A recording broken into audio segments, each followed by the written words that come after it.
तो आप सभी जानते हैं बाबा बागेश्वर कहे जाने वाले आचार्य धीरेन्द्र कृष्ण शास्त्री जी महाराज आज विश्वविख्यात हो रहे हैं। तो उसके पीछे क्या कारण है मित्रों?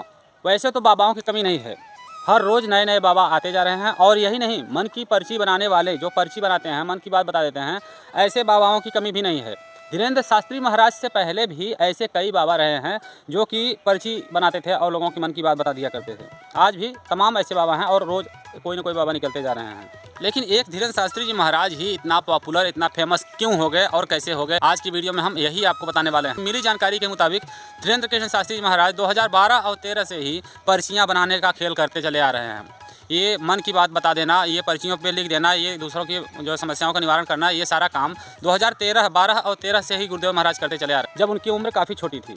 लेकिन मैं बता दूं, धीरेन्द्र शास्त्री जी महाराज के दादा गुरुजी, जो कहते हैं ना कि दादा गुरुजी सन्यासी बाबा, तो वो दादा गुरुजी उनके दादा थे। और उनके दादा पहले ये काम किया करते थे, लोगों की मन की बात पर्चियों पे लिख दिया करते थे और बता दिया करते थे कि प्रसिद्धि भी गढ़ा क्षेत्र तक ही सीमित करके रह गई। ये चेहरा आप देख रहे हो, ये है श्री पंडोखर धाम सरकार, और ये 35 सालों से ही यही काम करते चले आ रहे हैं जो धीरेन्द्र कृष्ण शास्त्री जी महाराज करते हैं। बल्कि धीरेन्द्र शास्त्री जी महाराज से भी ज़्यादा इनकी प्रसिद्धि होनी चाहिए, क्योंकि धीरेन्द्र शास्त्री जी महाराज से भी ज़्यादा ओपनली ये सब कुछ बोल दिया करते हैं लोगों के बारे में। लेकिन इन्हें भी वो प्रसिद्धि हासिल नहीं हुई जो धीरेन्द्र शास्त्री जी महाराज को। ये चेहरा देखिए, ये हैं धीरेन्द्र शास्त्री महाराज के सगे चाचा के लड़के, जो कि धीरेन्द्र शास्त्री महाराज के कुछ दिनों बाद ही स्वयं का दरबार चालू किए। इनके दरबार का नाम है माँ तारा देवी, और माँ तारा देवी के दरबार के ये पीठाधीश्वर हैं। मित्रों, दिनेश गर्ग जी महाराज उनके सगे चाचा के लड़के हैं और उतनी प्रसिद्धि हासिल नहीं की है जितना कि धीरेन्द्र शास्त्री जी महाराज करते हैं, जबकि सेम टू सेम वही कार्य, वही क्रियाकलाप इनका भी होता है जो धीरेन्द्र शास्त्री जी महाराज का होता है। और एक चेहरा मैं आपको दिखाता हूँ, ये देखिए, ये है पंडित लवलेश तिवारी जी महाराज, और ये भी मध्य प्रदेश के ही हैं। ये मध्य प्रदेश के खजुराहो में ही रहते हैं, और मध्य प्रदेश के खजुराहो में इनका एक दरबार चलता था, अभी भी चलता है। उस दरबार का नाम है ब्रह्मेश्वर धाम सरकार। जी हाँ, ब्रह्मेश्वर धाम सरकार, जैसे बालाजी सरकार वैसे ही ब्रह्मेश्वर धाम सरकार हैं, और वो भी हनुमान जी का ही पूजा किया करते हैं। ये जो लवलेश तिवारी जी महाराज हैं, इनकी कहानी भी same to same Dhirendra Shastri ji Maharaj की तरह है कि सेम उसी तरह उसी उम्र में दरबार लगाना शुरू किए, उन्हीं के साथ दरबार लगाना शुरू किए। धीरेन्द्र शास्त्री महाराज के संग संग ये भी अपना दरबार लगाना शुरू किए। और हालांकि इनके ऊपर एक फर्जी केस दायर हो गया था कि इन्होंने एक महिला का यौन शोषण किया, तो इसके वजह से इनका दरबार टूट गया। नहीं तो शायद कुछ न कुछ आज धीरेन्द्र शास्त्री महाराज के कैटेगरी में ही रहते। अभी भी इनका दरबार लगा करता है, और इनके गुरुदेव महाराज का नाम है वही पंडोखर धाम सरकार। अगर पंडोखर धाम सरकार की बात करूं तो उनके 500 से ज़्यादा ऐसे शिष्य हैं। उन्होंने खुद कहा है कि मेरे 500 से ज़्यादा ऐसे शिष्य हैं जो धीरेन्द्र शास्त्री जी महाराज से भी ज़्यादा प्रभावशाली हैं, और जहाँ तहाँ दरबार लगाते हैं मध्य प्रदेश में इधर उधर। और हैं भी वही लवलेश तिवारी, वही दिनेश गर्ग जी महाराज, कुटी सरकार, ये सब उन्हीं के शिष्य हैं, पंडोखर धाम सरकार के ही शिष्य हैं। तो चलिए हम आपको बताते हैं धीरेन्द्र शास्त्री महाराज के प्रसिद्धि के पीछे, उनके कामयाबी के पीछे किसका सबसे बड़ा अहम योगदान है, किसका हाथ है। तो मित्रों, आप सभी को मैं बता दूं कि शिष्य के विकास में, शिष्य के उन्नति में हमेशा गुरु का ही हाथ हुआ करता है। हालांकि धीरेन्द्र शास्त्री जी के गुरुदेव कहे जाने वाले सन्यासी बाबा तो उनके दादा थे, लेकिन दादा के अलावा उन्होंने दीक्षा किससे ली आप सभी को पता ही है।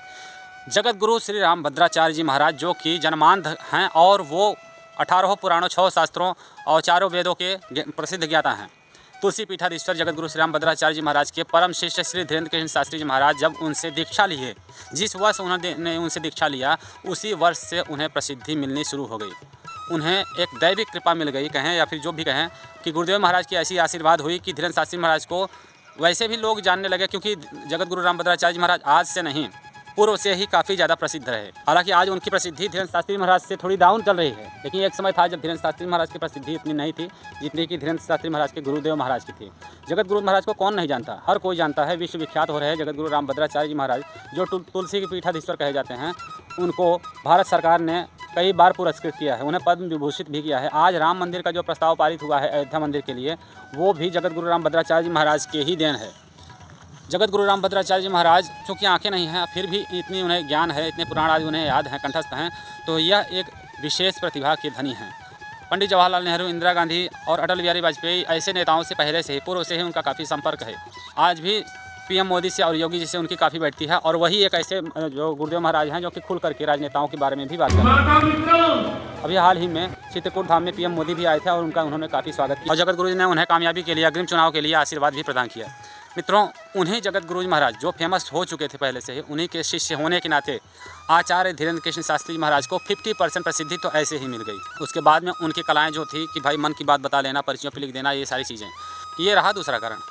और एक तीसरा कारण मैं आप सभी को बता दूं, धीरेन्द्र शास्त्री जी महाराज के वाक्पटुता ही उनकी सबसे बड़ी प्रसिद्धि का कारण है। धीरेन्द्र शास्त्री जी महाराज इतना खुल करके बोलते हैं।